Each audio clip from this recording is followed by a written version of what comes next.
Monsieur le Président, devant votre auguste tribunal également, colonel Keboro Kamara a comparu. Il a comparu par devant vous, Monsieur le Président, et il a été interrogé. Il a été le premier accusé à comparaître par devant vous. Et à la question de savoir les faits poursuivis à son encontre, s'il les reconnaît, Monsieur le Président, il a dit qu'il ne reconnaît pas. Qu'il ne reconnaît pas ces faits poursuivis à son encontre. Qu'il n'a jamais posé ces actes, Monsieur le Président. Il déclare comme moyen de défense, Monsieur le Président, par devant vous, et comme il l'a fait devant le pôle de juge d'instruction avec certains réaménagements et certaines dénégations faites par devant lui, devant vous, par devant vous, Monsieur le Président, il a déclaré que ce jour, il était venu effectivement au stade. Il était venu effectivement au stade très tôt le matin et il a trouvé une foule compacte. Et à l'esplanade, Monsieur le Président, qu'il avait déjà trouvé, selon lui, cette foule qui était là dans la joie. Il a adressé des messages à cette foule en disant de reporter cette manifestation au motif que cette journée est une journée historique et le président de la République a pris un acte dans ce sens, Monsieur le Président. Alors, étant là, Monsieur le Président, selon lui, il a échangé avec cette foule. Il a échangé avec cette foule, Monsieur le Président, et qui, à un moment de leur conversation, s'est déchaîné contre lui. S'est déchaîné contre lui, Monsieur le Président. Et, comprenant l'atmosphère, cette nouvelle atmosphère, il a décidé de quitter les lieux, Monsieur le Président, pour aller, Monsieur le Président, vers Fondis. Vers Fondis, à la rencontre des leaders politiques, puisqu'il avait appris que les leaders politiques étaient regroupés. Ce feu Jean-Marie Doré, Monsieur le Président, qu'en cours de route, il rencontrait ces leaders politiques. Il a eu des échanges avec ces leaders, Monsieur le Président, et le message qu'il a passé, c'est le même message, Monsieur le Président, un report de cette manifestation. Mais, selon lui, les leaders politiques ont opposé un refus catégorique. Et il a même dit, Monsieur le Président, il a dit, Monsieur le Président, que cette manifestation n'aura pas lieu, selon les leaders politiques qui étaient sur les lieux, Monsieur le Président. Et sur les lieux, Monsieur le Président, il y a eu un échange houleux. Un échange houleux où lui-même, il a reconnu devant vous avoir proféré des injures à l'encontre de certains manifestants. Selon lui, c'est des jeunes qui étaient là et qui criaient pendant que lui, il était en train de changer avec les leaders politiques. Monsieur le Président, que c'est ainsi, puisqu'il ne s'était pas compris avec les leaders qui étaient dans l'optique d'organiser cette manifestation pacifique, il a quitté les lieux. Monsieur le Président, à la question de savoir s'il était accompagné des policiers et autres gendarmes, il a nié systématiquement ces faits. Bien que les éléments qui ont été apportés devant vous, les parties civiles ont comparu. Monsieur le Président, il déclare n'avoir jamais commandé, Monsieur le Président, la police et la gendarmerie qui étaient sur les lieux. Monsieur le Président, devant vous également, il a déclaré que contrairement à ce qu'il a tenu comme déclaration devant le pôle de juge d'instruction, il déclare qu'il n'était pas à côté du président Dadis Camara à 1h du matin, au moment où ce dernier passait les appels. Il a dit devant votre tribunal ici. Il a dit qu'il n'était pas présent auprès du capitaine Moussa Dadis Camara. Monsieur le Président, au moment où ce dernier faisait l'appel à l'endroit de M. Sidia Touré pour reporter cette manifestation. Monsieur le Président, il a également dit devant votre tribunal, contrairement à la déclaration aux déclarations qu'il a faites devant le pôle de juge d'instruction, pour dire que quand il a quitté les leaders politiques, c'est au niveau de Kenyang, il a été informé que la garde présidentielle, vous voyez la contradiction, Monsieur le Président, entre les déclarations qu'il a eu à faire devant le pôle de juge d'instruction et devant votre tribunal. Il déclare, contrairement à ce qu'il a dit devant le pôle de juge d'instruction, pour dire qu'il était de son domicile, c'est de son domicile, il a appris que la garde présidentielle a fait éruption au stade. Devant votre tribunal, il déclare que c'est au niveau de Kenyang, par la radio qui était fixée dans son véhicule de commandement, bien qu'il ait nié, Monsieur le Président, qu'il ait nié avoir détenu au moment de son échange avec les leaders, il dit qu'il n'avait aucun téléphone et il n'a échangé avec personne. Contrairement à certaines déclarations faites par les partis civils qui lui ont vu en train de communiquer, il a déclaré que ce jour, il n'avait aucun appareil téléphonique. Cependant, il a reconnu devant vous que c'est par radio fixée dans son véhicule qu'il a appris qu'au niveau de Kenyang, qu'il a appris que la garde présidentielle, dirigée par commandant Toumba Diakité et autres, ont fait éruption au stade du 28 septembre. Monsieur le Président, devant vous également, Colonel Tchegboro a nié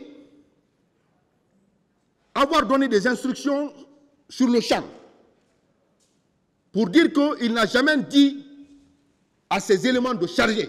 Il l'a dit devant vous, devant votre tribunal. Contrairement aux déclarations faites par une partie civile qui était présente sur les lieux, il dit n'avoir donné aucune instruction dans ce sens.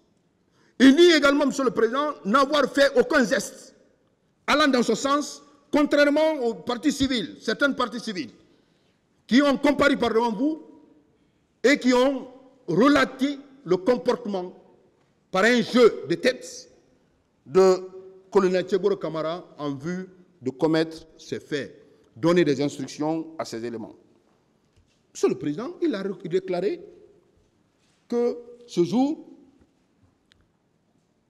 il revenait au stade, effectivement. Quand il a quitté, il est revenu au stade. Et quand il est revenu au stade, il a eu accès, effectivement, à l'intérieur. Et il a réussi à sauver les leaders. Il a réussi à sauver les leaders, notamment M. Jean-Marie Doré et son grand frère, comme il aime le nommer, Feu Jean-Marie Doré, pour les conduire à la clinique Ambroise Paré. Monsieur le Président, il déclare arriver à la clinique un groupe de militaires dirigé par le commandant Toumba Diakité venait accompagné d'une personne. Monsieur le Président, devant vous maintenant, il déclare que la personne qui était là ressemblait à Marcel Guilavogui, contrairement à ses déclarations faites devant le pôle de juge d'instruction, où il a nommément cité, indexé Marcel Guilavogui comme étant la personne qui était à côté de commandant Toumba Diakité. Mais devant vous, Monsieur le Président, vous avez compris, il a rejeté systématiquement cette question pour dire qu'il ne sait pas, qu'il a vu une personne qui ressemblait à Marcel Guilavogui. Alors, Monsieur le Président, qu'arrivé à la clinique, ce groupe a décidé d'exploser la clinique. Et il prenait les leaders pour les conduire à l'état-major pour les soins. Que de là, il s'est rendu au camp Alpha Yaya Diallo. Monsieur le Président, dans son interrogatoire devant votre tribunal, colonel Tchegboro Kamara, Monsieur le Président, nie l'intervention de l'antidrogue, bien qu'étant présent sur les lieux, bien qu'étant cité par les partis civils. il a déclaré que ces éléments n'ont posé aucun acte. Malgré que ces personnes même ont été retrouvées dans l'enceinte du stade du 28 septembre. Ils ont, Monsieur le Président, selon les déclarations des éléments du dossier, ces personnes ont été citées puisqu'ils avaient un habillement propre. Ils ont été cités par des partis civils qui ont été dépossédés de leurs biens, qui ont reçu des bastonnades rudes, mais malgré tout, Monsieur le Président, devant vous, Colonel Teboro déclare que les faits là ne sont pas à l'actif de ces éléments. Monsieur le Président, devant vous, il a fait une peinture de sa personnalité pour dire qu'il est soldat et il a œuvré pour ce pays et il a traqué les grands bandits dans ce pays. Il a lutté contre les narcotrafiquants. Il s'est jeté de fleurs devant vous, Monsieur le Président. Il a déclaré, Monsieur le Président, qu'il est un officier de police judiciaire. Il est de la première promotion des officiers de police judiciaire de ce pays. Monsieur le Président, il a tenu toutes ces déclarations pour faire une peinture de sa personnalité. Il y a consacré 23 dispositions, des articles 416 à 438.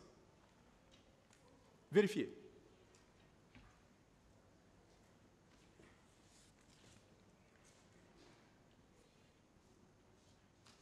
Mais pour essayer de vous détourner de cette valeur ô combien importante du témoignage, le parquet et les parties civiles prennent le malin plaisir de se cacher derrière une disposition que tout le monde emploie.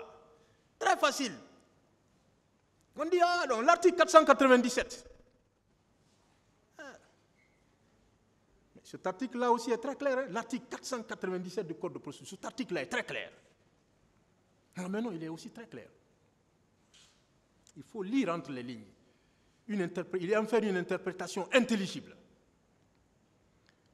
Or, les cas où la loi en dispose autrement, les infractions peuvent être établies par tout mode de preuve. C'est bien évidemment la liberté de la preuve. Mais pourquoi le législateur, en parlant des délits seulement, en parlant du jugement des délits, invoque cette disposition à ce niveau? Et en raisonnant sur les crimes, sur le jugement des crimes, il met un accent particulier sur le témoignage.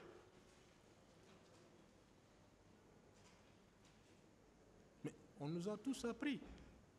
Il me semble, Monsieur le Président, Messieurs les assesseurs, que les dispositions des articles 416 à 438 sont des dispositions spéciales en matière criminelle. Et que toute autre disposition constitue une disposition d'ordre général. Et on nous a tous appris en droit que les dispositions d'ordre spécial dérogent aux dispositions d'ordre général. Pourquoi on veut dire non à tout vent, non? Bon, les chiffres, voilà, les certificats, voilà, la présence des recrues à Kalia, non! Le législateur a mis un accent particulier sur le témoignage.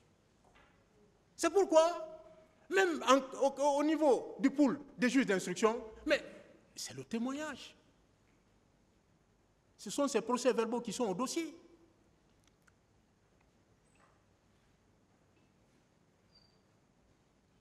Donc le tribunal doit avoir ce fait majeur à l'esprit au moment du délibéré.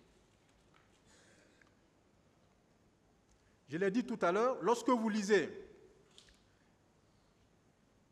les articles 505 et suivants du Code de procédure pénale,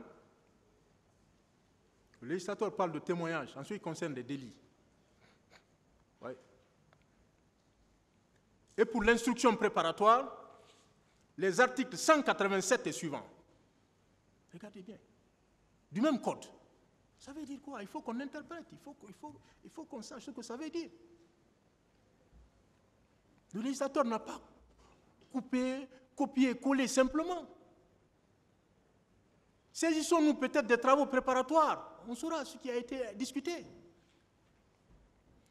Mais pour moi, c'est une valeur qui a été accordée au témoignage, comme Maître Tafsir l'a dit. En l'espèce, les débats à l'audience publique, ou des débats à l'audience publique, il ressort que 21 témoins ont déposé. Nous avons un spécialiste. 21 témoins ont déposé. Mais aucun d'entre eux, je mets au défi quiconque, n'a déclaré avoir vu le colonel Moussa Tcheboro Camara en train de commettre une infraction quelconque. Aucun sur les 21 qui se sont présentés ici. Notamment les infractions pour lesquelles il est renvoyé devant votre tribunal. Aucun. Je peux les citer. Du ministre Tibou Camara. Il est passé 2 fois les audiences des 13 et 14 novembre 2023. Au colonel Tamba Gabriel Diawara, à l'audience du 19 février 2024, cité par la défense de mon distingué frère, colonel Kalonzo, en passant par le général Oumar Sano. Le général Oumar Sano, déposé, chef d'état-major des armées. Le général Ousmane Kamara Bafoué, je les cite. Commissaire Valentin Haba, ancien DG police. L'expert en sécurité et défense, le général Ibrahim Baldé, ancien chef d'état-major de la gendarmerie. Le général Ansoumane Kaba,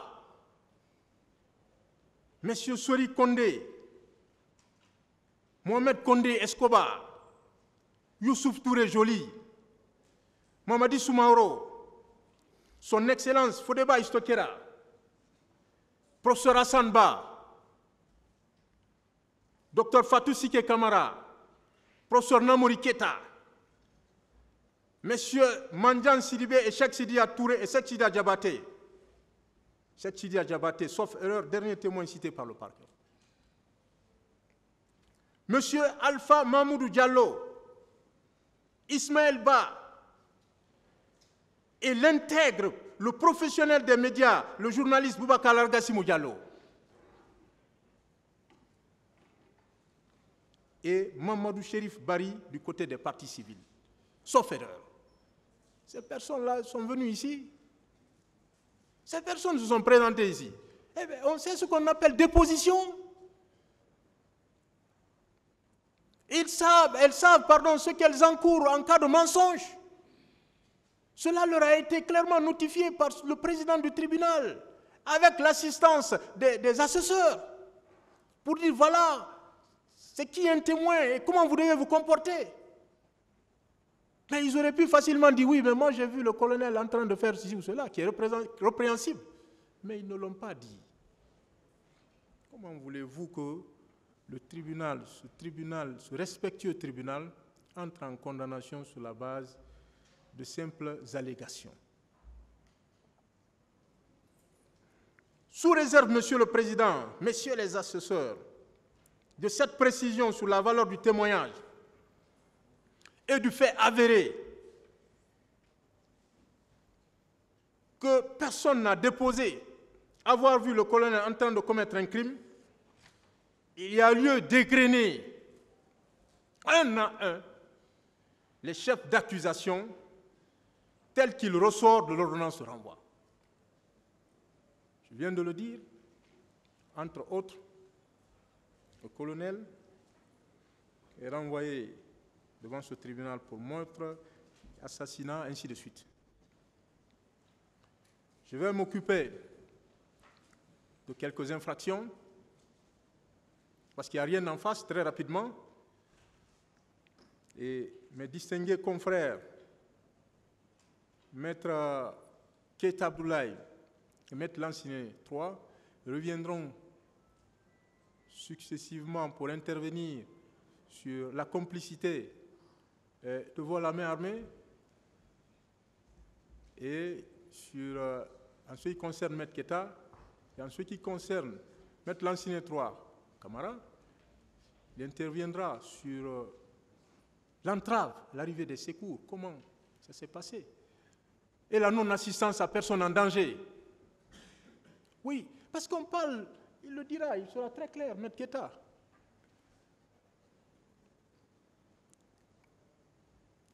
Vol à main armée, quel numéraire?